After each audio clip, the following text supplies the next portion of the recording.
تاجدارے مدینہ کے جلوے، جن کے دل میں سمائے ہوئے ہیں، تاجدارے مدینہ کے جلوے، جن کے دل میں سمائے ہوئے ہیں۔ الحمدللہ رب العالمین والصلاة والسلام علی خاتم النبیین، اما بعد فاعوذ باللہ من الشیطان الرجیم، بسم اللہ الرحمن الرحیم۔ الصلاة والسلام علیک یا رسول اللہ وعلی آلک و اصحابک یا حبیب اللہ۔ الصلاة والسلام علیک یا نبی اللہ وعلی آلک و اصحابک یا نور اللہ۔ اللہ تعالیٰ کے پیارے اور آخری نبی صلی اللہ تعالیٰ علیہ وآلہ وسلم نے ارشاد فرمایا، اجعلونی فی وسط الدعائی وفی اولہ وفی آخرہ۔ ترجمہ، مجھے دعا کے درمیان، شروع اور آخر میں رکھو، یعنی مجھ پر اپنی دعا کے شروع میں، درمیان میں اور آخر میں درود پاک پڑھو۔ سبحان اللہ، نبی کی شان میں ہو جس قدر درود پڑھو، محبوں پاؤ گے جنت میں گھر درود پڑھو، نبی کے وسیلے، نبی کے صدقے تمہاری مراد ہو حاصل، دعا کے اول و آخر اگر درود پڑھو۔ صلو علی الحبیب صلی اللہ تعالی علی محمد صلی اللہ تعالی علیہ وآلہ وسلم۔ FGN چینل کے ناظرین، الحمدللہ عز و جل، ہم نے پچھلے ایپیسوڈ میں نبی پاک صلی اللہ تعالی علیہ وآلہ وسلم کے ان معجزات کو سنا جن کے ذریعے اللہ تبارک و تعالیٰ نے مریضوں کو شفا یابی عطا فرمائی۔ آج ہم نبی پاک صلی اللہ تعالیٰ علیہ وآلہ وسلم کی دعا کی قبولیت کے معجزات سنیں گے۔ نبی پاک صلی اللہ تعالیٰ علیہ وآلہ وسلم نے دعا فرمائی اور اللہ تبارک و تعالیٰ نے اس دعا کو قبول فرمایا۔ اللہ تبارک و تعالیٰ نے اپنے پیارے حبیب صلی اللہ تعالیٰ علیہ وآلہ وسلم کو بے شمار معجزے عطا فرمائے ہیں۔ ان میں ایک معجزہ یہ بھی ہے کہ جب بھی اللہ تبارک و تعالیٰ کی بارگاہ میں آپ نے دعا فرمائی، اللہ تبارک و تعالیٰ نے آپ کی وہ دعا قبول فرمائی، اور وہ ایسے سے غیر معمولی واقعات ہیں جس کا اندازہ نہیں لگایا جا سکتا۔ مطلب ظاہری طور پر اس کے کوئی اسباب نہیں،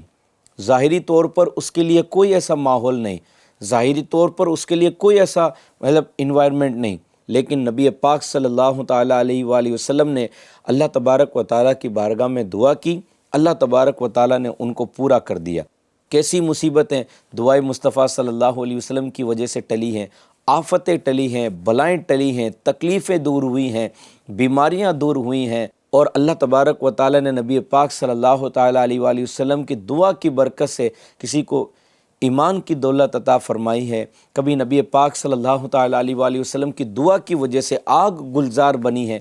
کچھ واقعات انشاءاللہ الکریم معجزات مصطفیٰ صلی اللہ تعالیٰ علیہ وآلہ وسلم کے اس سلسلے میں ہم انشاءاللہ الکریم سنیں گے۔ نبی پاک صلی اللہ تعالیٰ علیہ وآلہ وسلم مکہ مکرمہ میں نماز ادا فرما رہے تھے۔ اس وقت جو قریش کے افراد تھے، ان میں جو سرکش، بدمعاش اور تکلیف دینے والے جو افراد تھے، انہوں نے نبی پاک صلی اللہ تعالیٰ علیہ وآلہ وسلم کی مبارک گردن شریف پر جب نبی پاک صلی اللہ علیہ وسلم سجدے میں چلے گئے تو ایک اونٹ کی اوجڑی رکھ دی۔ نبی پاک صلی اللہ تعالیٰ علیہ وآلہ وسلم کو تکلیف ہوئی۔ اب اس تکلیف کو دیکھ کر وہ ہنسنے لگے اور ہنستے ہنستے ایک دوسرے پر لوٹ پوٹ ہونے لگے۔ حضرت سیدتنا فاطمۃ الزہرا رضی اللہ تعالیٰ عنہ نے جب یہ ملاحظہ کیا کہ آپ کی مبارک پشت پہ اونٹ کی اوجڑی رکھی ہوئی ہے تو وہ جلدی سے آئیں اور نبی پاک صلی اللہ تعالیٰ علیہ وآلہ وسلم کی مبارک پشت سے اس کو اٹھا لیا۔ نبی پاک صلی اللہ تعالیٰ علیہ وآلہ وسلم نے نماز پوری فرمائی، پھر آپ نے ان سرکشوں اور بدماشوں کا نام لے لے کر اللہ تبارک و تعالیٰ کی بارگاہ میں دعا فرمائی، ان کی ہلاکت کی دعا فرمائی۔ اللہ تبارک و تعالیٰ نے نبی پاک صلی اللہ تعالیٰ علیہ وآلہ وسلم کی دعا قبول فرمائی۔ وہ سب کے سب بدر کے وقت مارے گئے اور ذلت اور رسوائی کے ساتھ میں مارے گئے۔ اسی طرح نبی پاک صلی اللہ تعالیٰ علیہ وآلہ وسلم کی دعا تھی، کیسے رد ہوتی؟ ایک مرتبہ نبی پاک صلی اللہ تعالیٰ علیہ وآلہ وسلم کی دعا کی وجہ سے اللہ تبارک و تعالیٰ نے برکتیں بھی عطا فرمائی ہے۔ شروع میں جب ہجرت کر کے مکے سے مدینہ صحابہ اکرام گئے تھے تو مدینے کی آب و ہوا یہ کچھ ایسی نہیں تھی جیسے مکے کی تھی، تو اس سے صحابہ کرام بیمار ہونے لگے۔ خاص طور پر یار غار حضرت سیدنا ابو بکر صدیق رضی اللہ تعالیٰ عنہ اور حضرت سیدنا بلال حبشی رضی اللہ تعالیٰ عنہ کے متعلق آتا ہے کہ یہ سخت بیمار ہو گئے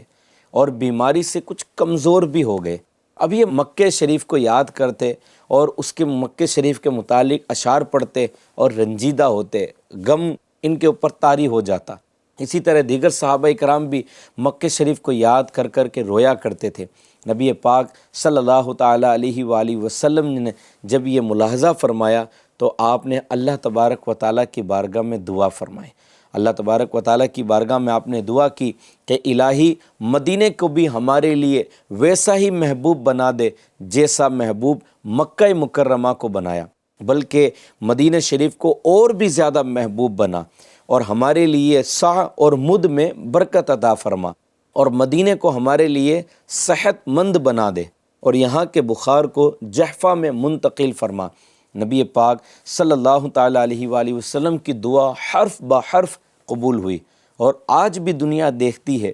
کہ نبی پاک صلی اللہ تعالیٰ علیہ وآلہ وسلم کے مبارک شہر کی آب و ہوا میں اللہ تبارک و تعالیٰ نے کیسی برکت رکھی ہے کہ بیمار بھی جائے تو شفا یابی ہو جائے، بیماریاں کٹ جاتی ہیں، بیماریوں سے اللہ تبارک و تعالیٰ شفا یابی نصیب فرماتا ہے۔ اب جو پہلے صحابہ کرام حضرت ابو بکر صدیق رضی اللہ تعالیٰ عنہ، حضرت بلال حبشی رضی اللہ تعالیٰ عنہ یہ مکہ شریف کو یاد کیا کرتے تھے اور یاد کر کے غمگین ہوا کرتے تھے، نبی پاک صلی اللہ تعالیٰ علیہ وآلہ وسلم نے دعا فرمائی، اس دعا کی برکت سے اللہ تبارک و تعالیٰ نے مدینہ پاک کی آب و ہوا صاف فرما دی، وہاں پر شفا رکھ دی، تو جتنے صحابہ کرام ہیں سب تندرست ہو گئے، سب صحت یاب ہو گئے، سب اچھے ہو گئے۔ اور جو پہلے مکہ شریف کو یاد کیا کرتے تھے، مکہ شریف کے غم میں آنسو بہایا کرتے تھے، اب مدینہ پاک کی آب و ہوا نے ان کو ایسا تندرست بنا دیا، ایسی صحت یابی دے دی کہ اب وہ مدینہ شریف سے کہیں جانے کا ان کا ارادہ نہیں تھا۔ اب مدینہ شریف ان کے دل میں ایسا گھر کر گیا کہ وہ کہیں بھی جانے کا ارادہ نہیں رکھتے تھے۔ اور حضرت صدیق اکبر رضی اللہ تعالیٰ عنہ اور حضرت بلال حبشی رضی اللہ تعالیٰ عنہ کو بھی اللہ تبارک و تعالیٰ نے مکمل شفا یابی عطا فرمائی تھی۔ یہ دعائے مصطفیٰ کی برکت ہے کہ اللہ تبارک و تعالیٰ نے مدینے کی آب و ہوا کو بالکل پاک صاف اور ستھرا صحت مند بنا دیا۔ نبی کریم صلی اللہ تعالیٰ علیہ وآلہ وسلم کی دعا سے کئی ایسے افراد ہیں جو فیض یاب ہوئے ہیں، ان میں سے حضرت ابو قتادہ رضی اللہ تعالیٰ عنہ، حضرت ابو قتادہ رضی اللہ تعالیٰ عنہ صحابی رسول ہیں، ان کے حق میں نبی پاک صلی اللہ تعالیٰ علیہ وآلہ وسلم نے دعا فرمائی، فرمایا یعنی فلاح والا ہو جائے تیرا چہرہ، یا اللہ اس کے بال میں اور اس کی کھال میں برکت عطا فرما۔ FGN چینل کے ناظرین، حضرت ابو قتادہ رضی اللہ تعالیٰ عنہ کی عمر شریف 70 برس کی ہوئی،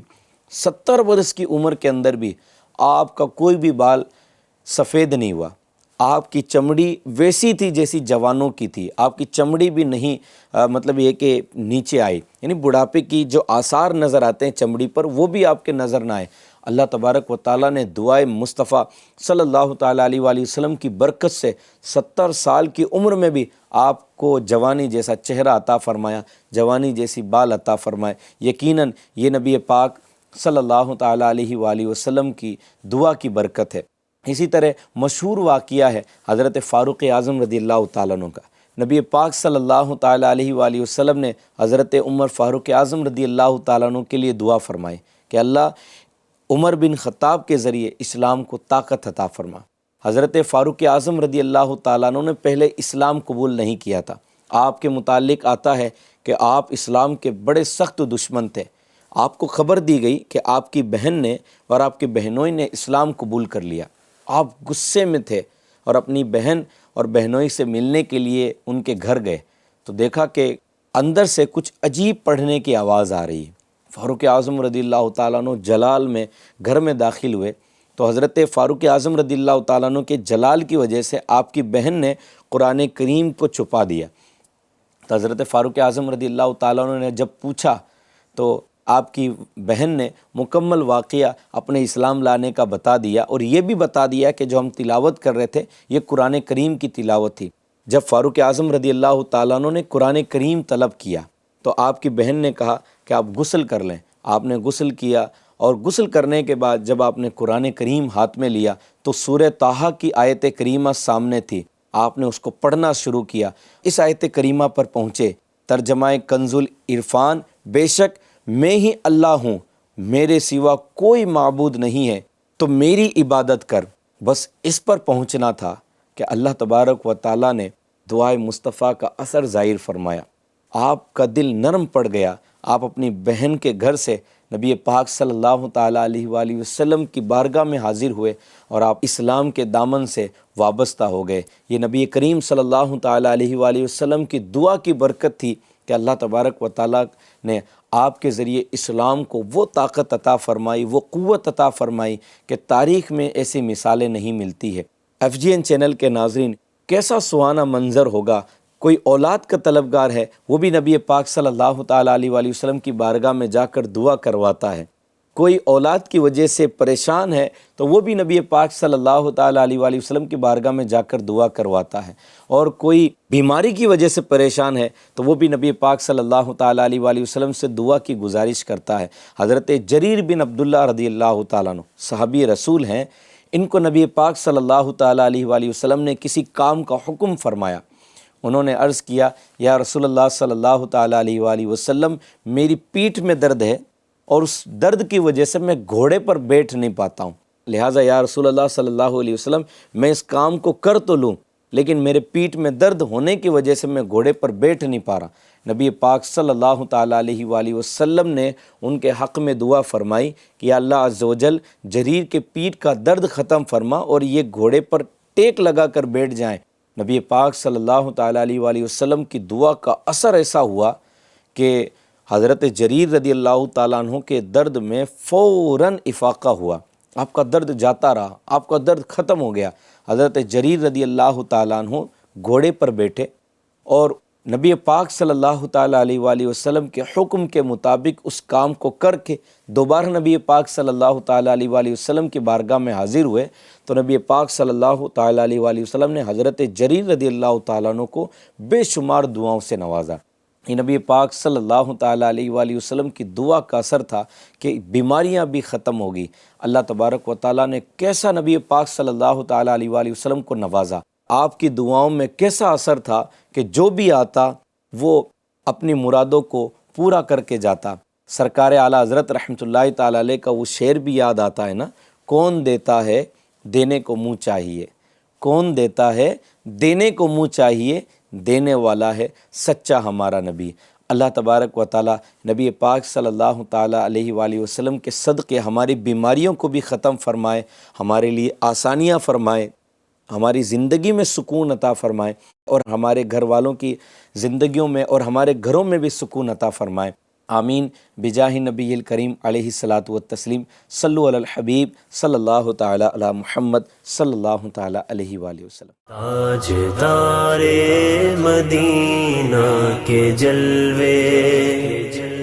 جن کے دل میں سمائے ہوئے ہیں، تاجدار مدینہ کے جلوے جن کے دل میں سمائے ہوئے ہیں۔